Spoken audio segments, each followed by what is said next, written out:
O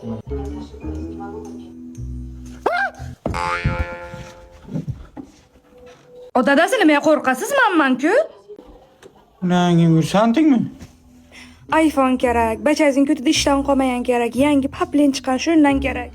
Keyin u bir yangi gaz olishimiz kerak. Tirnog'imni ishlab keltirishim kerak, kipriga borishim kerak. Kim birinchi gapirsa o'zi shu narsalar o'zi oladi.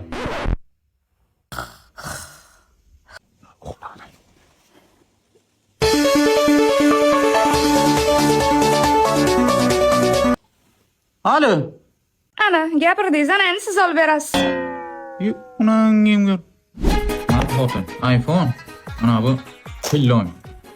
Bu dadasi buni qayerdan oldingiz? Pulingiz yo'qdi-ku. O xotin, bu narsalarni olish uchun menga pul kerak emas. Chunki menda Infin baraka muddatli to'lov kartasi bor. Puli yo'q kartadan dadasi buncha narsani kim beradi sizga? O xotin, sen tushunmayapsan. Infin baraka muddatli to'lov kartasi bilan Luboy magazinga kirib, pulimiz yo'q bo'lsa ham narsa olib chiqib ketib bilamiz. Tushunyapsan? Masalan, oziq-ovqat bo'lmasa, uyimizda pulimiz yo'q bo'lsa ham bozorga borib oziq-ovqat olib kelishimiz mumkin. Tushunding? Yoki bizlar uyimizda televizor bo'lmasa, pulimiz bo'lmasa ham televizor olib kelib bilamiz. Luboy magazindan. Bu karta orqali restoranni ham to'lov qilsak bo'ladi. Tushunyapsanmi? Keyin boshqa davlatlarda ham ishlaydi. Bitta O'zbekistonda emas. Boshqa davlatlarda gastiniца to'lovi yoki xarajatlarga to'lov qilsa bo'ladi. Keyin u pullarni qaytarib ham berish kerak-da. Ha, yeb qaytaramiz. 24 oygacha bo'lib to'lasak bo'ladi. Ana dadasi. Ana endi Infin baraka kartangiz bilan Vyetnamga ketamiz.